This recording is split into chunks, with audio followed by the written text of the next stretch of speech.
ओम शांति।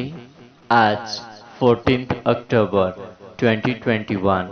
आज ज्ञान सागर से बाबा हम बच्चों को मीठी मीठी शिक्षा दे रहे हैं। योग बल से विकार रूपी रावण पर विजय प्राप्त कर सच्ची सच्ची दशहरा मनाना है। दशहरा किस बात को सिद्ध करता है? रामायण और महाभारत में आपस में क्या कनेक्शन है? बाप समान प्यार का सागर कैसे बनना होता है? अपनी जबान बहुत मीठी रखना है, कभी किसी को नाराज नहीं करना है। जो बच्चे लौकिक को अलौकिक प्रवृत्ति में परिवर्तन कर लेते हैं, वो निरंतर सेवाधारी बन जाते हैं। अपनी संस्कार को दिव्य बनाना है तो मन बुद्धि को बाप के आगे सरेंडर करना है। तो बाबा ने कहा, तुम्हें बहुत नशा रहना चाहिए। तुम्हें स्वयं भगवान पढ़ाते हैं, फिर भी माया भुला देती है। जब कहते हैं हम बाबा से वर्षा लेने आए हैं, तो वो नशा क्यों नहीं चढ़ता? स्वीट होम स्वीट राजधानी को भूल जाते हो। बाबा जानते हैं जो हड़ी हड़ी सर्विस करते हैं वही महाराजकुमार बनेंगे। तुमको यह नशा क्यों नहीं रहता? क्योंकि याद में नहीं रहते हो, सर्विस में पूरा तत्पर नहीं रहते हो। कभी तो सर्विस में उछल पड़ते हैं, कभी ठंडे हो जाते हो। यह हर एक अपने आप से पूछो, ऐसा होता है ना? कभी कभी भूले तो भी हो जाती है। इसलिए बाबा समझाते हैं, जबान बड़ी मीठी चाहिए, सबको राजी करना है, किसी को आवेश में न आना है। बाप कितना प्यार का सागर है। अब गौकस बंद कराने के लिए कितना माथा मारते हैं। बाबा कहते हैं सबसे बड़ा विकार है काम कटारी चलाना। पहले तो इसे बंद करो। जो विकार को जीतेंगे वही पवित्र दुनिया का मालिक बनेंगे। काम महाशत्रु है, इस पर तुम्हें विजय जरूर पानी है। काम विकार से कभी हार नहीं खाना है, इसने तुम्हें बहुत नुकसान पहुंचाया है। विकार के पिछाड़ी बड़े बड़े नामी ग्रामी मिनिस्टर आदि तो है ही। तो तुम्हें सच्चा सच्चा ब्रह्मचारी बनना है। बाबा के पास जब आते हो तो पवित्रता की प्रतिज्ञा करनी है। यहाँ तो बात है ही पवित्रता की, जन्म जन्मांतर स्वर्ग के मालिक बनने की। जन्म जन्मांतर का पापों का बोझ सिर पर है ना, वह जब कटे तब स्वर्ग में चले। यहाँ मनुष्य पाप करते रहते हैं, करके एक जन्म कोई पवित्र रहता है, फिर भी विकार तो जन्म से होता है ना। रावण राज्य में विकार बिगर जन्म होता नहीं, क्योंकि वो संपूर्ण निर्विकारी दुनिया है। योग बल से ही बच्चे पैदा होते हैं, यह सब तुम साक्षात्कार की हो। तुम योग बल से ही विश्व के मालिक बनते हो, तो बच्चा क्यों पैदा नहीं हो सकता? तुम अब ब्राह्मण हो, संगम युगी। बाबा को संगम युग पर आना पड़ता है ना। पुकारते भी है, हे पतित पावन आओ, हमको दुखों से लिबरेट करो।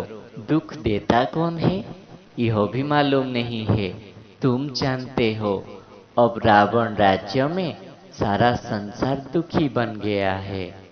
यह ज्ञान बड़ा सहज है, सेकंड की बात है ना। कितना सहज है। बाप है ज्ञान का सागर, ज्ञान सुनाते ही आते हैं। तुम सब मुरली के कागज इकट्ठे करो तो ढेर हो जाएगा ना। बाप डिटेल में भी समझाते हैं तो नटसेल में भी कहते हैं। अल्प को याद करो, बस बाकी टाइम किस में लगाते हो? तुम्हारे सिर पर पापों का बोझ बहुत है। तुम अब ब्राह्मण संप्रदाय के बने हो, तुमको अब दैवी संप्रदाय नहीं कह सकते। तुम अब हो ब्राह्मण, फिर बनेंगे देवता। रामायण और महाभारत में आपस में कनेक्शन है। दशहरा होना माना रावण खत्म होना और सीताओं को छुटकारा मिलना। लेकिन दशहरा मनाने से तो रावण से छुटकारा नहीं मिलता है। जब महाभारत होता है तब सब सीताओं को छुटकारा मिल जाता है। महाभारत लड़ाई से रावण राज्य खत्म होता है। तो रामायण, महाभारत और गीता का आपस में बहुत गहरा कनेक्शन है। यह बड़ी गुह्य नॉलेज है। इसको समझने के लिए विशाल बुद्धि चाहिए। बाप समझाते हैं, महाभारत लड़ाई से रावण राज्य खत्म हो जाता है। ऐसे नहीं कि सिर्फ रावण को मारने से रावण राज्य खत्म हो जाता है। उसके लिए तो संगम चाहिए। अब संगम है। अब तुम तैयारी कर रहे हो रावण पर जीत पाने की। फिर वरदाता बाप हम बच्चों को वरदान दे रहे हैं, निरंतर सेवाधारी भव। सेवा की लगन द्वारा लौकिक को अलौकिक प्रवृत्ति में परिवर्तन करने वाले निरंतर सेवाधारी है। सेवाधारी का कर्तव्य है निरंतर सेवा में रहना, चाहे मनसा, चाहे वाचा, चाहे कर्मणा सेवा हो। सेवाधारी कभी भी सेवा को अपने से अलग नहीं समझते। जिनकी बुद्धि में सदा सेवा की लगन रहती है, उनकी लौकिक प्रवृत्ति बदलकर ईश्वरीय प्रवृत्ति हो जाती है।